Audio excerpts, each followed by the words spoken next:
मैं Amarendra Kumar. Welcome to AG point. मैं उम्मीद करता हूँ कि आप लोग बहुत अच्छे होंगे और आप लोग की पढ़ाई भी बहुत अच्छी चल रही होगी।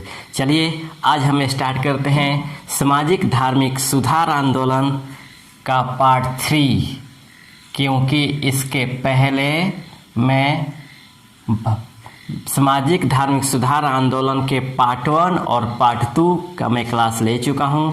पार्ट 1 में मैं पढ़ाया था राजा राम मोहन राय एवं ब्रह्म समाज, और दूसरे पार्ट में मैं पढ़ाया था स्वामी दयानंद सरस्वती एवं आर्य समाज। आज हमारा जो तीसरा क्लास है वह सामाजिक धार्मिक सुधार आंदोलन में आने वाले छोटे छोटे धार्मिक आंदोलनों के बारे में हम पढ़ेंगे, ठीक ना। ये सबसे इम्पोर्टेंट ये क्लास है, ये है ना। छोटे छोटे जो आंदोलन हैं उनके बारे में हम पढ़ेंगे, जैसे यंग बंगाल आंदोलन, परमहंस मंडली, प्रार्थना समाज, देव समाज, वेद समाज, सेवा सदन, धर्म सभा, ठीक ना। इन सभी छोटे छोटे धार्मिक आंदोलनों के बारे में पढ़ेंगे, ठीक ना। तो चलिए मैं स्टार्ट करता हूँ। देखिए मैं इसको एकदम सिंपली तरीके से और आसानी तरीके से मैं पढ़ाते हुए चल रहा हूँ, है ना। ये समझाते हुए मैं लेकर चल रहा हूँ। अगर लिख सके तो आप लिख लीजिएगा, नहीं तो समझने का प्रयास कीजिएगा, है ना, कि आखिर ये आंदोलन की स्थापना कब होती है, कहाँ होती है और इनके उद्देश्य क्या थे, ठीक ना। तो चलिए स्टार्ट करते हैं। सबसे पहले यंग बंगाल आंदोलन। यंग बंगाल आंदोलन समझिएगा। यंग बंगाल आंदोलन की जो स्थापना हुई थी वो 1826 में हुई थी। कहाँ पे? बंगाल में, है ना। और इसकी स्थापना कौन किया था? वो किया था आपको हेनरी विवियन डेरोजियो ने किया था, है ना। हेनरी विवियन डेरोजियो ने किया था, समझिएगा। यंग बंगाल आंदोलन की जो स्थापना की थी 1826 में बंगाल में हेनरी विवियन डेरोजियो ने किया था। अब ये हेनरी विवियन डेरोजियो कौन है यह जानने का हम प्रयास करते हैं, समझिएगा। हेनरी विवियन डेरोजियो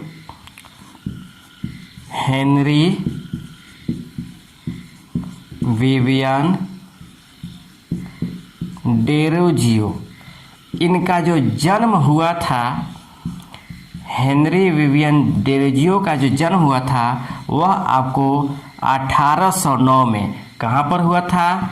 स्कॉटलैंड में हुआ था। इनका जन्म जो हुआ था वो आपको स्कॉटलैंड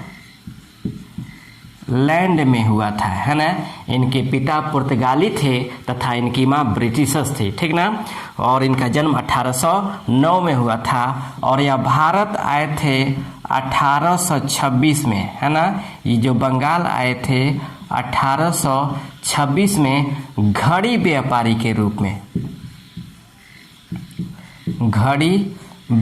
के रूप में यह बंगाल आए थे। लेकिन आने के बाद यहाँ सामाजिक धार्मिक सुधार आंदोलनों में ये अपने आप को सम्मिलित किया और 1826 में ही इन्होंने राजा राम मोहन राय द्वारा स्थापित हिंदू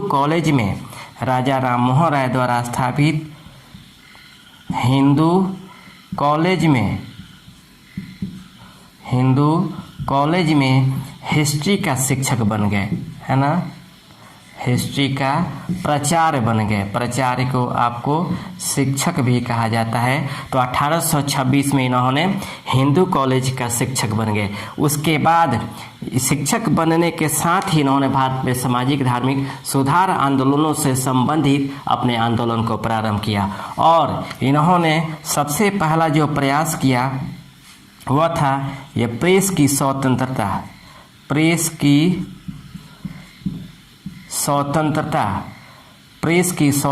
की वकालत की, है ना। प्रेस की स्वतंत्रता की वकालत की, यानी ये चाह रहे थे कि भारत में प्रेस की स्वतंत्रता प्रदान की जाए, जो अपने लोग अपने विचारों को रख सकते। दूसरा, इन्होंने कृषकों को शोषण से बचाने का प्रयास किया, है ना। कृषकों को शोषण से बचाने का प्रयास किया। साथ ही इन्होंने आपको भारतीयों को सरकारी नौकरियों में मौका देने के लिए आंदोलन किया, ठीक ना। भारतीयों को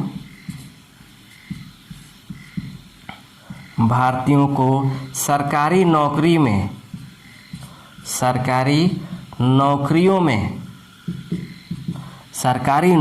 में मौका दिलाने के लिए इन्होंने आंदोलन किया था। इन्होंने प्रयास किया था जो जितने भी भारतीय हैं इनको ब्रिटिशों के साथ सरकारी नौकरी दी जाए और इन्हें ऊंचे ओहदे पे इन्हें नियुक्त किया जाए। तो ये इन्होंने प्रारंभ किया था। इसका स्क्रीनशॉट आप लोग लेते चलेंगे, ठीक ना। इसके बाद इन्होंने इतना करने के बाद इन्होंने आपको सामाजिक सुधार के साथ साथ इन्होंने सामाजिक सुधार और धार्मिक सुधार के साथ साथ इन्होंने अनेक सोसाइटी का भी गठन किया, है ना। समझिएगा, इन्होंने सामाजिक सुधार के साथ साथ इन्होंने अनेक सोसाइटी का भी गठन किया। उनमें पहली जो सोसाइटी थी वह था आपको इंडियन एसोसिएशन, ठीक ना। एकेडमिक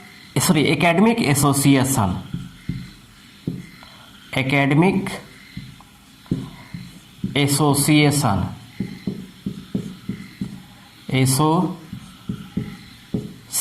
की स्थापना की, एकेडमिक एसोसिएशन की स्थापना की। दूसरा इन्होंने एंग्लो इंडियन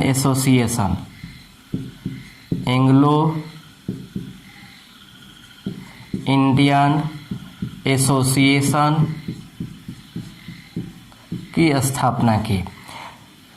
तीसरा इन्होंने डिबेटिंग क्लब की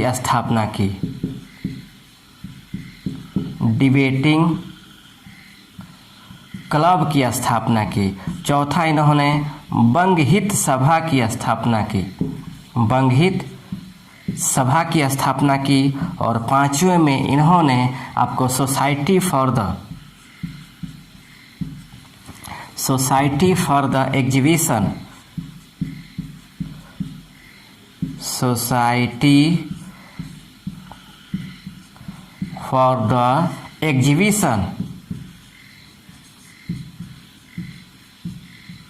एग्जीबिशन ऑफ जनरल नॉलेज की स्थापना की थी।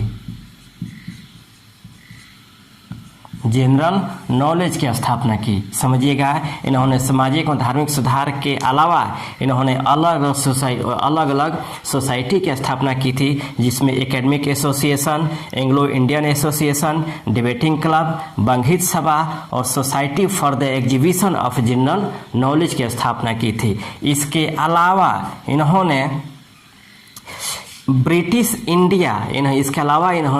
ईस्ट इंडिया नामक दैनिक पत्रिका का संपादन किया था। इसके अलावा इन्होंने ईस्ट इंडिया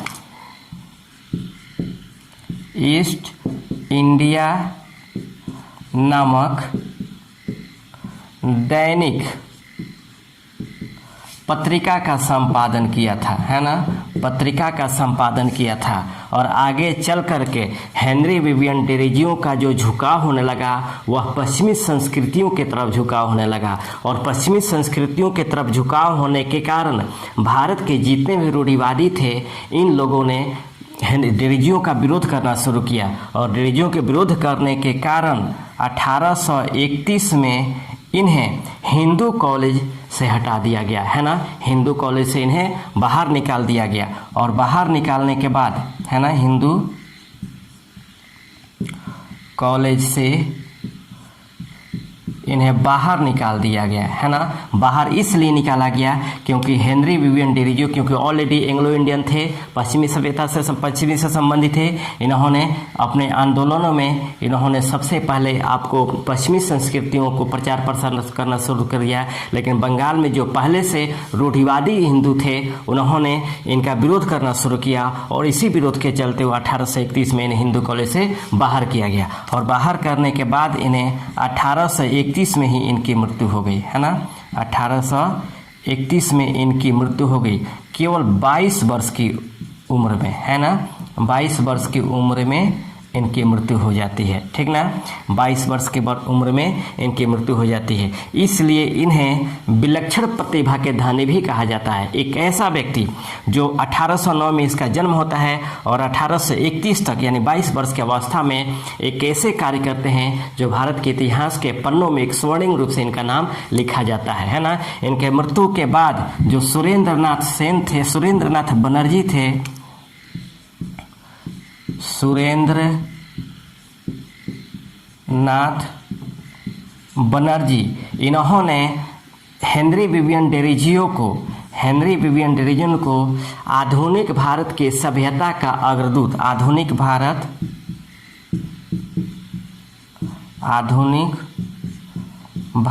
की सभ्यता का अग्रदूत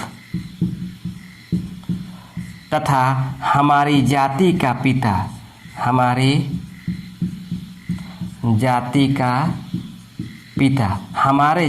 पिता है ना की उपमा प्रदान की थी, ठीक ना। समझिएगा, सुरेंद्रनाथ बनर्जी ने हेनरी विवियन डेरिजियो को आधुनिक भारत की सभ्यता का अग्रदूत तथा हमारे जाति का पिता की उपमा प्रदान की थी, है ना। इसके अलावा हेनरी विवियन डेरिजियो को आधुनिक भारत का प्रथम राष्ट्रवादी कवि के नाम से भी जाना जाता है। इन्हें आधुनिक भारत का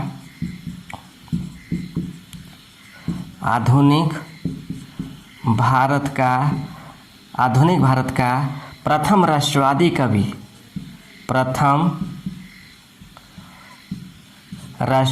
कवि के नाम से भी जाना जाता है। याद रखिएगा, प्रथम राष्ट्रवादी कवि के नाम से भी जाना जाता है। तो ये हमारा था यंग बंगाल आंदोलन, है ना। फिर समझिएगा, यंग बंगाल आंदोलन की स्थापना 1826 में बंगाल में हेनरी विवियन डेरिजियो ने किया था। इनका जो जन्म हुआ था 1809 में हुआ था। यह स्कॉटलैंड के निवासी थे। साथ ही 1826 में बंगाल में यह घड़ी व्यापारी के रूप में आए थे, लेकिन 1826 में राजा राम मोहन राय द्वारा स्थापित हिंदू कॉलेज में ये आपको हिस्ट्री का शिक्षक बने और यहीं से इन्होंने सामाजिक धार्मिक आंदोलन सुधार प्रारंभ किया, है ना। उसके बाद इन्होंने अपने सामाजिक धार्मिक सुधार आंदोलन के अतिरिक्त इन्होंने अनेक सोसाइटियों की स्थापना की, जिसमें एकेडमिक एसोसिएशन की स्थापना की, दूसरे में एंग्लो इंडियन एसोसिएशन की स्थापना की, तीसरे में डिबेटिंग क्लब की स्थापना की। इनको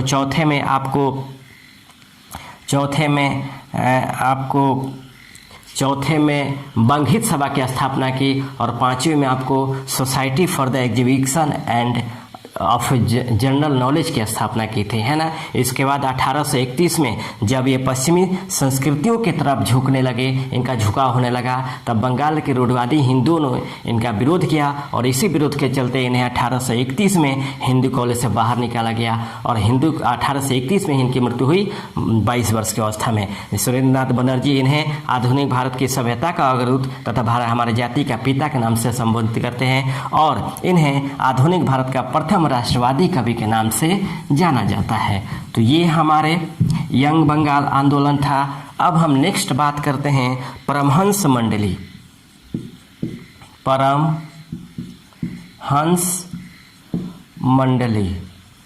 समझिएगा, परमहंस मंडली की जो स्थापना हुई थी वह आपको 1849 में हुई थी। कहाँ पर हुई थी? महाराष्ट्र में हुई थी, महाराष्ट्र में। और किसने किया था? वह आत्माराम पांडुरंग ने किया था। आत्माराम पांडुरंग ने किया था। याद रखिएगा, आत्माराम पांडुरंग ने अपने 3 सहयोगी के साथ किया था। इन्होंने आत्माराम पांडुरंग ने 3 सहयोगियों के साथ इन्होंने परमहंस मंडली की स्थापना की, जिसमें आपको पहले थे दादोबा पांडुरंग, है ना। दूसरे में थे बालकृष्ण जायकर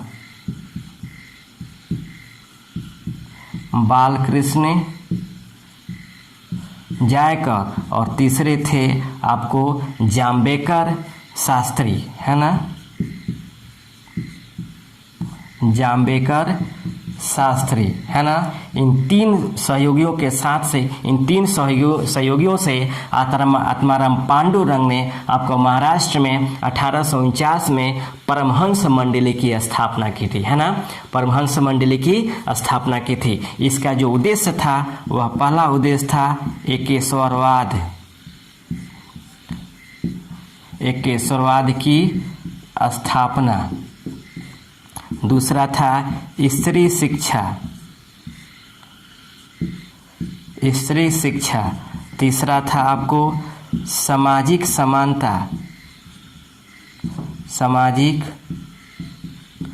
समानता की स्थापना। उसके बाद आपको जाति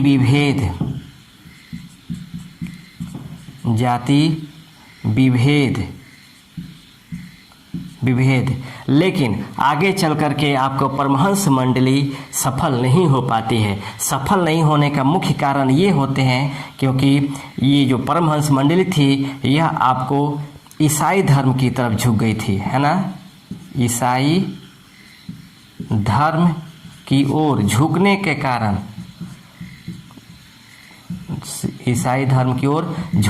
कारण, यह असफल सिद्ध हुई, है ना। यह आपको असफल हुई और 1860 तक जात यह आपको समाप्त हो गई, है ना। 1860 तक जात ये समाप्त हो गई। फिर समझिएगा, परमहंस मंडली की स्थापना 1849 में महाराष्ट्र में आत्माराम पांडुरंग ने की थी। इन्होंने अपने 3 सहयोगियों के साथ परमहंस मंडली की स्थापना की थी। दादोबा पांडुरंग थे, बालकृष्ण जायकर थे और जाम्बेकर शास्त्री थी। ये नाम याद रखिएगा। अगर आ जाए क्वेश्चन कि परमहंस मंडली की स्थापना किसने की थी और आत्माराम पांडुरंग न हो तो ये आपको याद रखना जरूरी है ना, क्योंकि इनके सहयोगियों का भी नाम याद रखना जरूरी है। इनका जो मुख्य उद्देश्य था वह एकेश्वरवाद की स्थापना करना था, स्त्री शिक्षा पे ध्यान देना था, सामाजिक समानता पे ध्यान देना था और जाति विभेद, ऊंच नीच की भावना पे वो करना था। लेकिन यह परमहंस मंडली सफल इसलिए नहीं हो पाती है क्योंकि यह आगे चल करके 1849 के बाद ये ईसाई धर्म की ओर झुकने लगता है, जिसके कारण असफल होता है और 1860 तक जाते जाते यह आपको समाप्त हो जाता है। तो ये हमारा परमहंस मंडली था। स्क्रीनशॉट आप लोग लेते चलेंगे। चलिए अब हम बात करते हैं प्रार्थना समाज की स्थापना। प्रार्थना समाज, समझिएगा, प्रार्थना समाज की जो स्थापना हुई थी वो 1867 में हुई थी, है ना। 1867 में हुई थी और कहाँ पे हुई थी आपको? बम्बई में हुई थी। और किसने किया था? आत्माराम पांडुरंग ने किया था। याद रखिएगा, आत्माराम पांडुरंग ने जो प्रार्थना समाज की स्थापना की थी वह केशव चंद्र सेन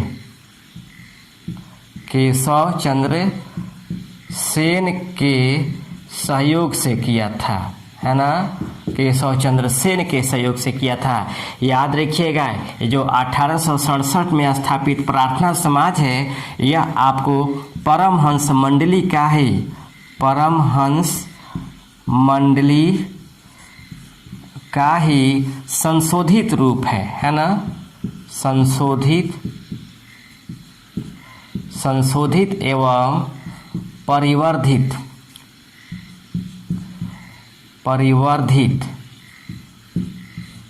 रूप है ना।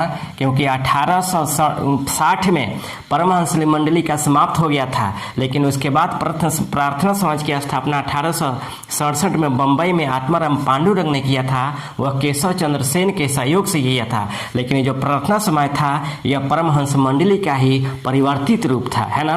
1860 के बाद प्रार्थना समाज की जो स्थापना की गई थी वह आपको परमहंस मंडली का ही परिवर्तित रूप था। और याद रखिएगा, प्रार्थना समाज में धार्मिक सुधार की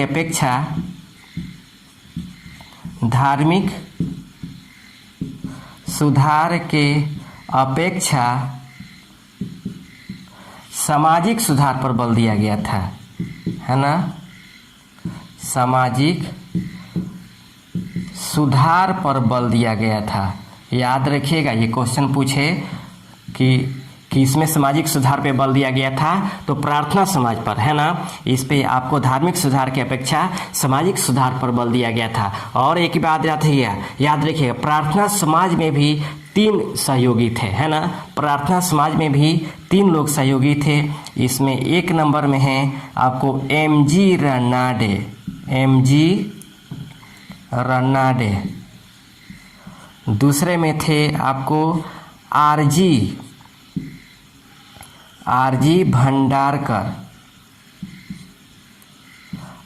भंडारकर और तीसरे में थे एनजी चंदावरकर।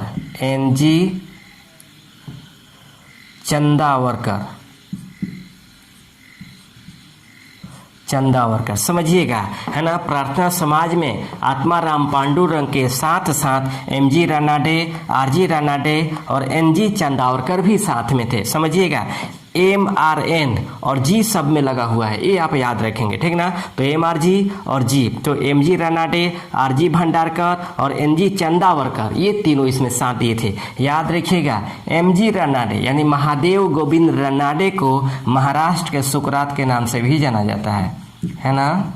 महाराष्ट्र के सुकरात के नाम से भी जाना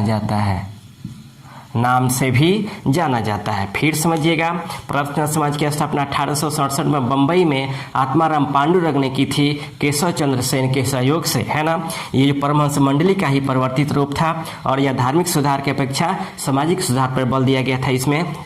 और इसमें 3 सहयोगी थे, एमजी रनाडे, आरजी भंडारकर और एनजी चंदावरकर, है ना। एमजी रनाडे को महाराष्ट्र के सुकरात के नाम से भी जाना जाता है। बहुत बार ये क्वेश्चन पूछा गया है, ठीक ना।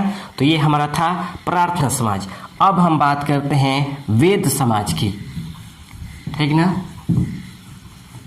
वेद समाज, समझिएगा,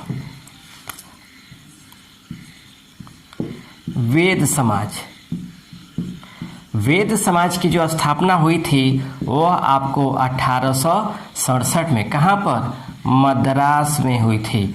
किसने किया था, केशव चंद्र सेन ने किया था।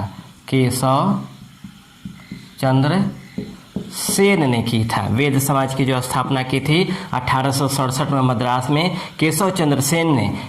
केशव चंद्र सेन जब मद्रास की यात्रा पर थे, तब 1864 में जब केशव चंद्र सेन जब मद्रास की यात्रा पर थे तो उन्होंने वेद समाज की स्थापना की थी, है ना। लेकिन 1871 में के श्रीधरलू नायडू के परामर्श पर इसे दक्षिण भारत का ब्रह्म समाज के नाम से परिवर्तित कर दिया गया, है ना। दक्षिण भारत के ब्रह्म समाज के रूप में परिवर्तित कर दिया गया। समझिएगा, फिर वेद समाज की स्थापना 1864 में मद्रास में केशव चंद्र सेन ने की थी। कब, जब ये मद्रास की यात्रा पर थे। लेकिन आगे चल करके 1871 में के श्रीधरलू नायडू के परामर्श पर इसे दक्षिण भारत के ब्रह्म समाज के रूप में परिवर्तित कर दिया गया। इसलिए वेद समाज को दक्षिण भारत के ब्रह्म समाज के नाम से भी जाना जाता है। दक्षिण भारत के ब्रह्म समाज के नाम से भी जाना जाता है। अगर आ जाए क्वेश्चन कि आपको दक्षिण भारत के ब्रह्म समाज किसे कहा जाता है, तो आपको वेद समाज को ही कहा जाता है, ठीक ना। वेद समाज को ही कहा जाता है। उसके बाद हम बात करेंगे अब आपका देव समाज, है ना। देव समाज की जो स्थापना हुई थी वो 1887 में। समझिएगा, इसका स्क्रीनशॉट आप लोग लेते चलेंगे।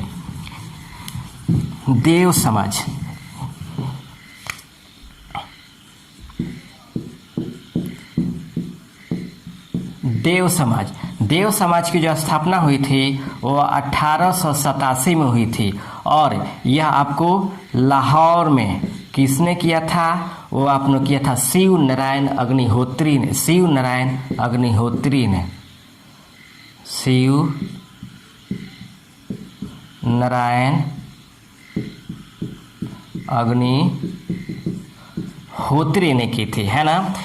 आपको देव समाज की स्थापना 1887 में लाहौर में शिव नारायण अग्निहोत्री ने इसकी स्थापना की थी। और इस देव समाज में ही आपको मदिरा या मांसों के खाने पे रोक लगाया गया था, है ना। इसमें आपको मदिरा और इस पे खाने पे रोक लगाया गया था। और साथ ही देव समाज से संबंधित उपदेशों को संकलित करने के लिए देव समाज से संबंधित शिक्षाओं को संकलित करने के लिए आपको देव समाज से संबंधित शिक्षाओं को संकलित करने के लिए देव शास्त्र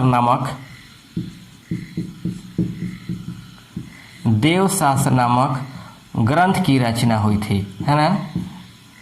आपको देव शास्त्र नामक ग्रंथ की रचना हुई थी। फिर समझिएगा, देव समाज की स्थापना 1887 में लाहौर में शिव नारायण अग्निहोत्री ने की थी, है ना। शिव नारायण अग्निहोत्री ने की थी। और इस देव समाज में आपको गुरु के महिमा को आगे बढ़ाना, साथ ही आपको मदिरा और मांस के खाने पर प्रतिबंध की बात की गई थी। और इनके शिक्षाओं को संकलित करने के लिए देव शास्त्र नामक ग्रंथ की रचना की गई थी, ठीक ना। अब हम बात करते हैं धर्म सभा की, ठीक। धर्म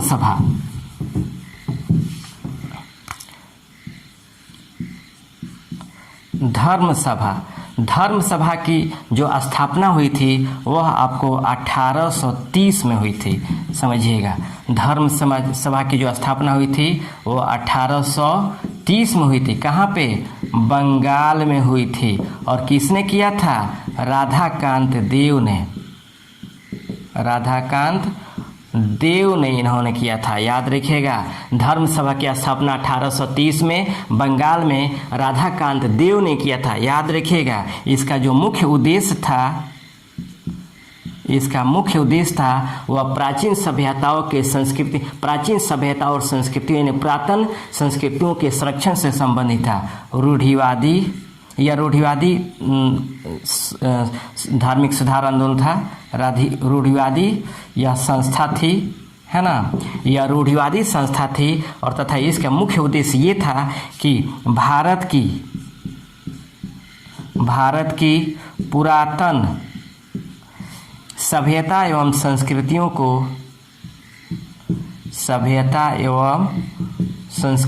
को संरक्षित किया जाए, है ना।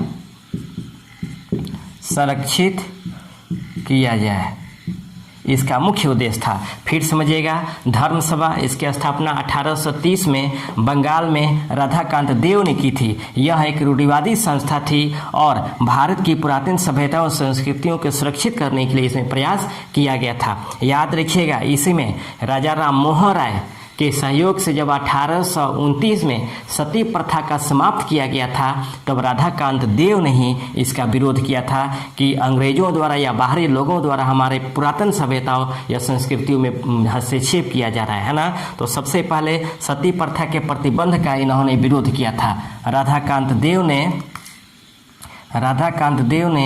सती प्रथा के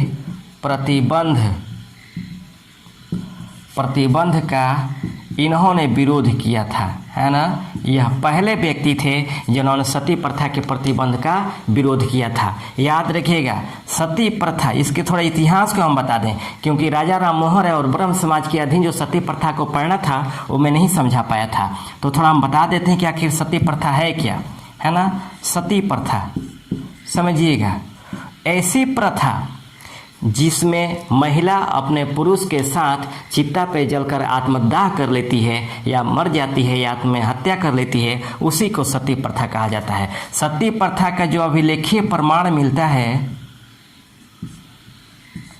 सती प्रथा का जो अभिलेखीय प्रमाण मिलता है वह आपको 510 ईस्वी में एरन अभिलेख में मिलता है।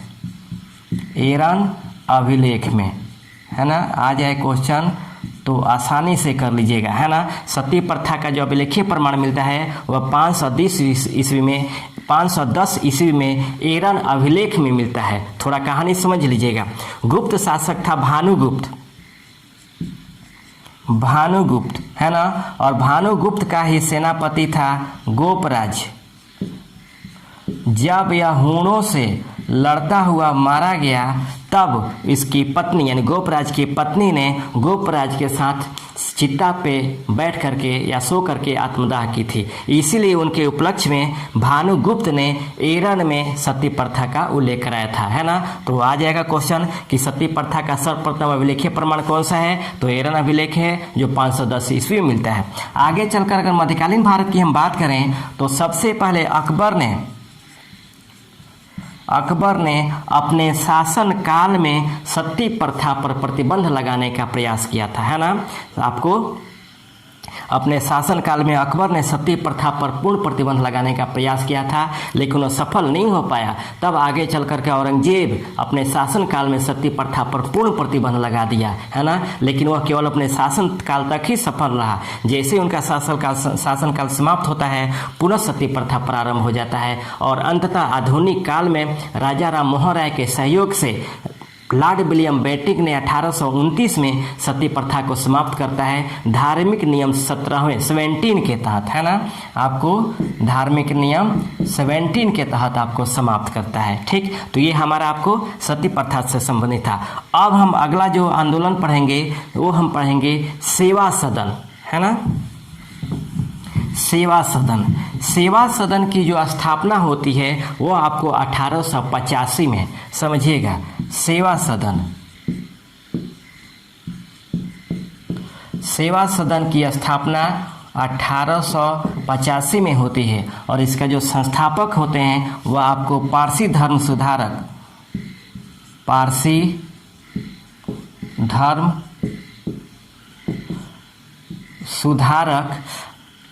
बहराम जी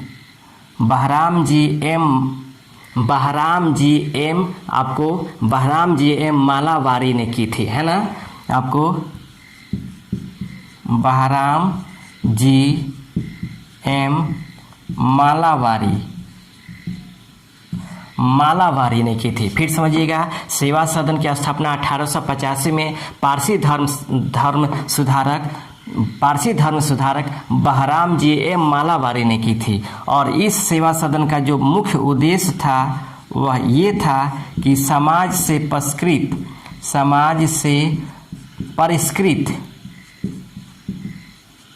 जो महिलाएं थी उनको सहयोग करना था, है ना, उनको सहयोग करना था। फिर समझिएगा, सेवा सदन की स्थापना 1885 में पारसी धर्म सुधारक बहराम जी एम मालावारी ने की थी, है ना। बहराम जी एम मालावारी ने की थी। इसका जो उद्देश्य था समाज से जो बहिष्कृत या परिष्कृत महिलाएं थी उनको सहयोग करना था, उनकी दयनीय स्थिति को सुधारने का प्रयास किया गया था आपको सेवा सदन में, है ना। ये हमारा था सेवा सदन। अब हम बात करते हैं राधा स्वामी सत्संग या आंदोलन। राधा स्वामी सत्संग या आंदोलन, है ना। राधा स्वामी सत्संग या आंदोलन, इसकी जो स्थापना हुई थी वह आपको 1861 में कहाँ पर, आगरा में हुई थी। और किसने किया था, शिव दयाल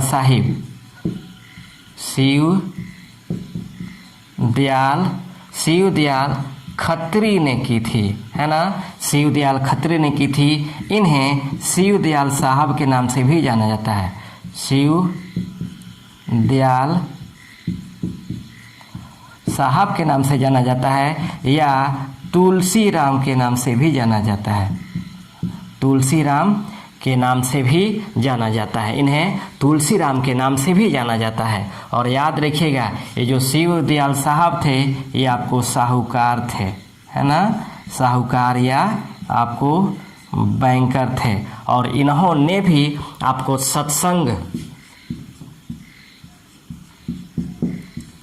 सत्संग प्रथा को चालू किया था और